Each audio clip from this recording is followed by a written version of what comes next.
SCP-294, when collecting a liquid, collects from the closest available source. You are the closest source of it. It's talking about the cum!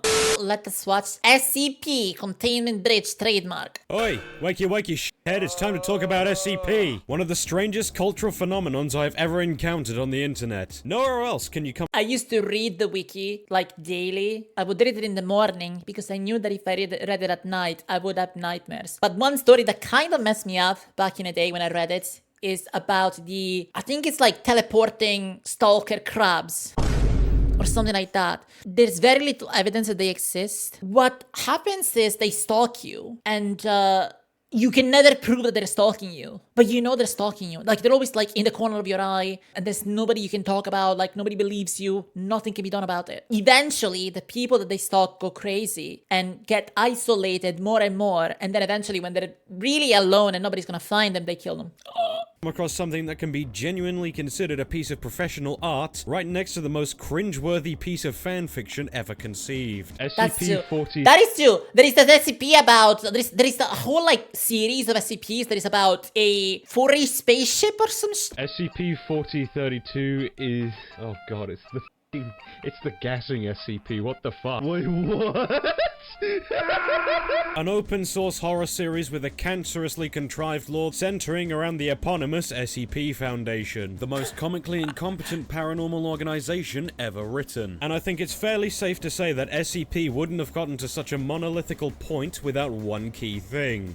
2012 horror Let's Players.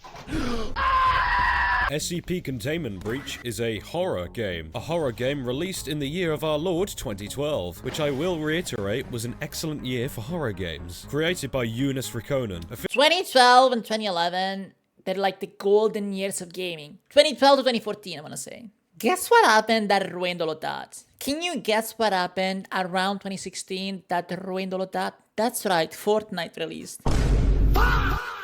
Finnish men who previously created SCP-087-B, a walking simulator where you fumble around generic brick corridors until a PNG jumps out and screams at you. Which is essentially what Containment Breach is, but with extra steps. That was a goat. Do you know what? I think I'll just take the stairs. Yeah. You play as a Class D member of the SCP Foundation. The D in Class D stands for fucking screwed. You are the shit that the science team throws at the wall. And by wall, I mean eldritch horrors beyond your comprehension. Surely, nothing can go wrong from storing such abominations in tightly cramped...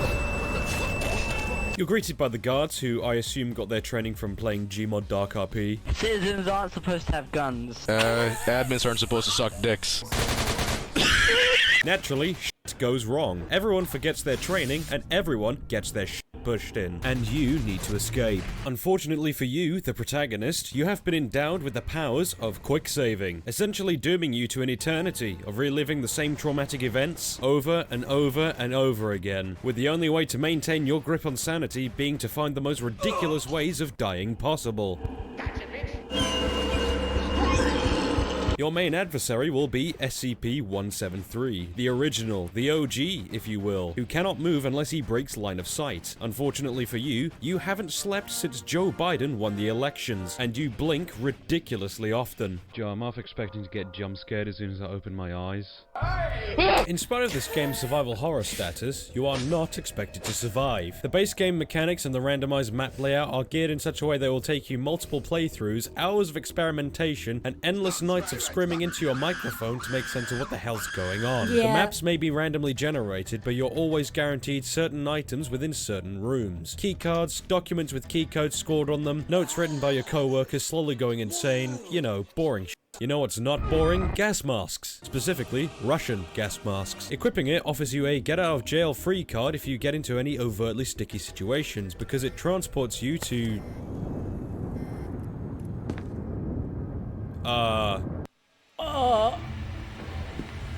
Yeah, moving on. The cowbell is, well, a cowbell, and if you ring it, it will...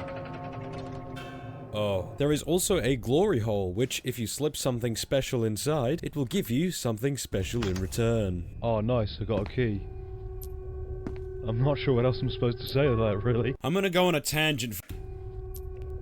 I'm not sure what else I'm supposed to say to that, really. I'm gonna go on a tangent for a second because I have a contrarian opinion that I wish to share with you. There are people out there who would tell you that horror games that arm you with weapons are much scarier than those without, with the mentality being, if this game's giving me a weapon, it means I have to use it. I disagree, because whenever I get a gun in a horror game, I think, This game's giving me a weapon. That means I get to use it. Resident Evil, Silent Hill, Cry of Fear, Afraid of Monsters, wonderful horror experiences by all accounts, but they just don't scare me. If I can blow a motherfucker's head off with a shotgun, then that makes me the monster, not whatever the fuck this is. Containment Breach, of course, doesn't do this. Canonically, this is because literally every single enemy encountered are so far beyond the concepts of reality that they are pretty much immune to bullets. It's also probably because half of these motherfuckers are essentially overpowered Sonic OC characters who don't afraid of anything. In gameplay, however, this all plays in the game's favor. Yes, it is all running and hiding. However, each different entity comes with their own styles of pursuit and present different threats and obstacles that you will have to maneuver around or flee from in a variety of different ways. Let's put it this way, you come across the most basic enemy in the game, a fucking plague doctor. Wow, creative. He slowly walks towards you. If he touches you, you die. Oh no, that's okay, just lock yourself in a keycard room and everything will be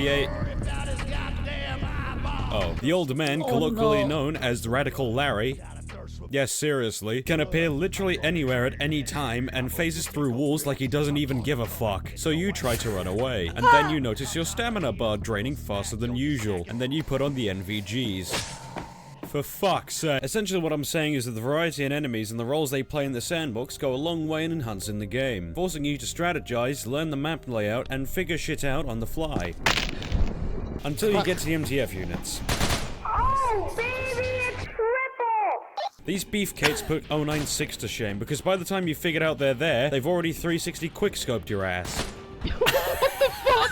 I just fucking got here, what the fuck? Seriously, fuck these guys. They're hit-scanning pieces of shit that break the game's pace and have a high chance of soft-locking you because of how persistent and aggressive their AI is. And this problem is exacerbated by the fact that these guys know exactly where you are at all times due to the CCTV cameras dotted throughout the fucking facility. What I can absolutely admire about this game, however, is how willing it is to go out of its way to betray its own unsettling tone to take the piss out of itself. There is a basement in this game, a basement full of native Floridian wildlife. There is also a severed black hand, which can be used for opening fingerprint scanners. Very useful. But what if it was more useful? There is a machine called SCP-914, which allows you to upgrade or downgrade different items. Naturally, upgrading this severed hand of a black man will turn it into the severed hand of a white man. Oh my god, SCP is so racist. Cancel, cancel, cancel, cancel, cancel, cancel, cancel, cancel. The irony is not lost on me. I remember that. I remember that. I remember that. I think you can use the machine to like upgrade spoilers. You can use the machine to upgrade like level 1 key cards to higher level key cards. You can repeat the process. There really is no end to the things you can put into this machine. I once put a first aid kit in on Very Fine, and in return I received a strange bottle of fluids. This strange bottle of fluids activated my menstrual cycle and I quickly bled to death. Or perhaps you think this machine is your chance for perfection. I dolphin dived straight into the input slot, only to re-emerge at supersonic speed, bursting through every door I came across, before quickly succumbing to a fucking heart attack. Yeah, Do you need more evidence that this game is secretly a comedy in disguise? Okay, well, here you go. After listening to a man blow his own fucking head off in the bathroom, I approach one of the cubicles when suddenly the toilet starts speaking to me, threatening to eat my ass.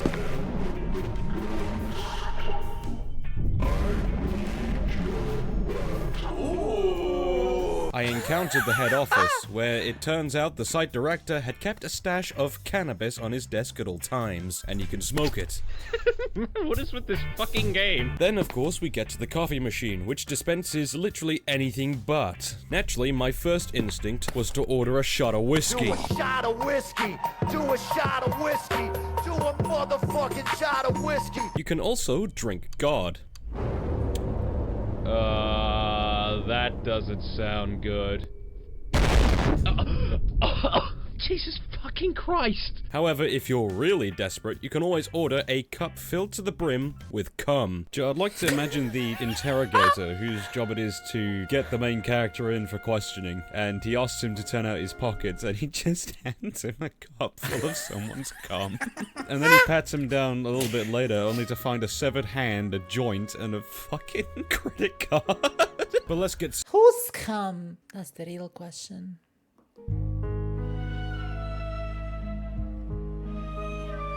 Mine. serious for a second. The atmosphere in this game is seriously good. As a containment breach kicks off, the sounds of the ensuing chaos echo throughout the facility. There's gunshots, people screaming, and, most importantly, monsters.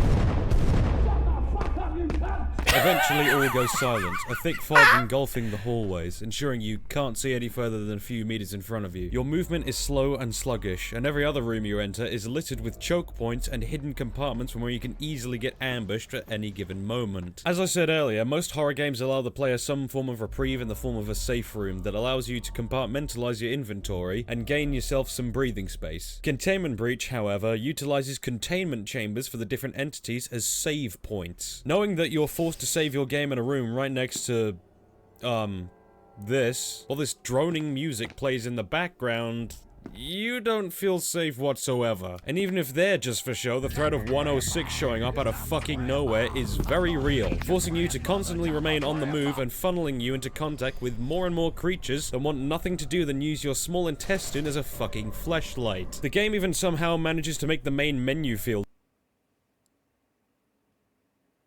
dangerous. I can only wonder how many people immediately shut down the game for fear of what's to come just by listening to the menu theme.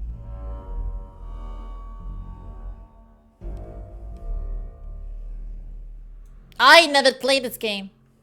I never will. Tell you what, 100 gifted subs. 100 gifted subs, I'll do it. 8 hours. Cumulatively 8 hours. In fact, what they've done with the soundtrack overall is phenomenal. Most of the tracks are essentially just stock royalty-free pieces from Kevin fucking McLeod, and yet it somehow complements the brooding dread that follows you throughout your descent into the facility.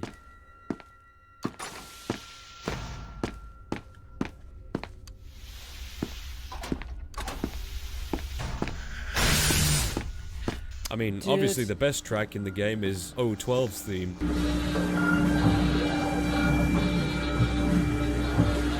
There's also a radio that does literally nothing other than play fucking elevator music 24/7. There's just so much fucking static going on, I can't understand a single word this guy's saying. What, is he recording this on an Xbox mic? What the fuck? Now, I understand that this game was made on the budget of a $3 bill and a Twix, and while I'm sure it was a top-shelf Twix, it wasn't enough to stop this game being held together by nothing but spit, tape, and a prayer to God. Some may call these spatial anomalies. I call them bugs, because I'm not on the autism spectrum. I just want to remind everyone that there is a device designed to break a subject's femur bone to lure Radical Larry back into containment via the agonized screams of said victim.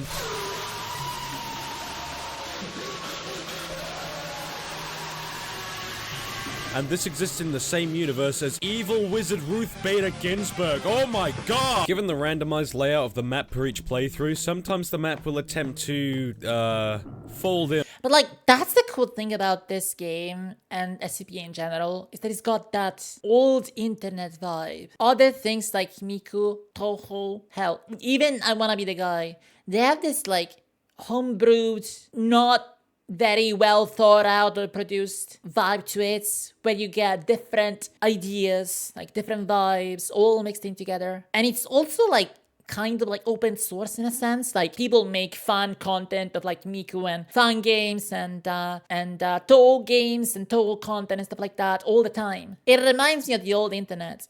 The old internet, like 10 years ago, everything was cool. Because everything was weird. Everything was like what random people on the internet collectively decided was cool and put it all together. I think nowadays, people are a lot more intentional about putting things out on the internet. And that is a normal thing, it's a normal evolution of things. But it's also kind of sad. Like, there's something about just the old, weird, passion-driven, cobbled-together type of content that I used to see. I think that's why I like Twitch and streaming so much, to be honest. Because it's got a lot of that vibe. Not everywhere, like a lot of the the very top especially, is very highly produced, is very highly sort of standardized. But you do find some gems that are quite randomly, haphazardly put together, with random different ideas, with random different influences. I want to say my channel is one such thing. On itself. And in attempting to access these folded rooms, you will essentially just be stuck in the fucking void. As mentioned earlier, 096 will set out to murder you if you view his face.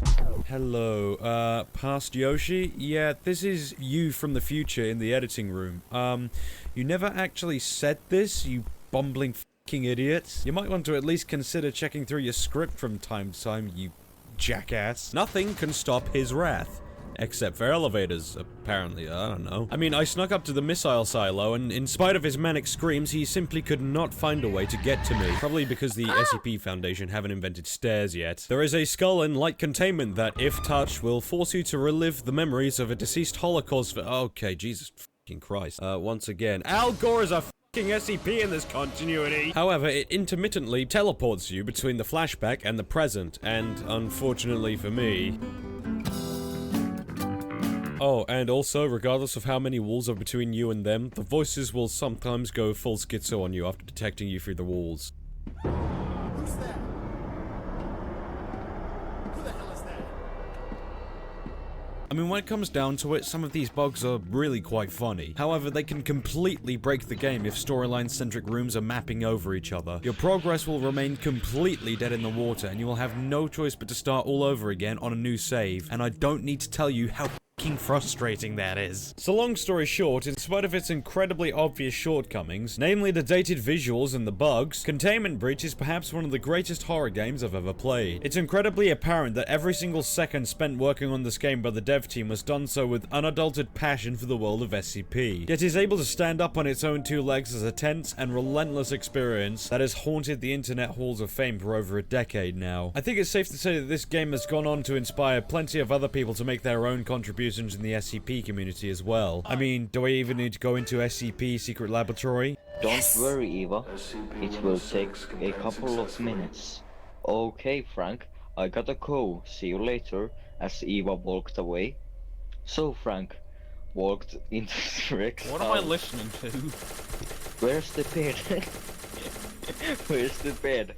Asks Frank. You'll also be pleased to learn of this game's vibrant modding community, among which is the Ultimate Edition mod, compiling many different mods, bug fixes, and mechanical features into an already tight and compelling experience. Best of all, if screaming your nuts off on your own isn't enough for you, there is a co-op mod which is available to download for free on Steam. The scariest thing, I think, about co-op is having to listen to a drunk Irishman kill himself over and over again. Yeah. Alright, so hang on, wait a second. How many times did I say wait, you fucking idiot? I was gonna stop last second, but... No, fucking hell. This fucking guy. I thought I had an extra step. In any case, that's all from me. I want to play the co-op mod, a quick gig or something. That'll be fun. I was myself, but it will be fun. I have a Patreon for those of you who fanatically enjoy my content enough that you want to support this god-awful content. Behind the scenes footage, special Discord roles, and the newly appointed Friday movie night event are all I have to offer you, but none of which can rival my undying thanks for your support. Like, subscribe, hit the bell, all of that good stuff. Thank you very much for watching, and please, have a great day.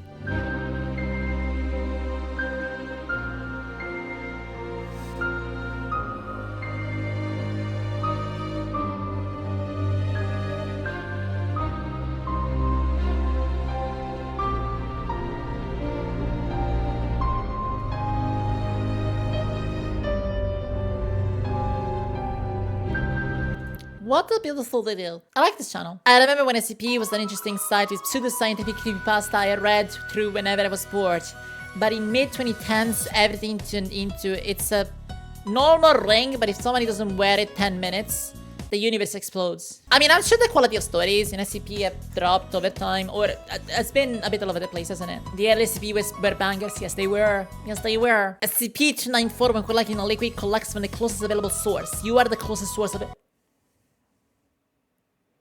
It's talking about the cum! You, the protagonist, have been empowered with the power of quick saving. I can't tell if he's making a joke because that is the actual lore of the game. Not even a minute in 2 pieces of SCP-1471 fan art. Ah, nice. Very good. Very good. Look at me right now. You are getting very sleepy. You want to subscribe to my YouTube channel? You want to follow on Twitch? You want to follow on Twitter? You want to join the Discord?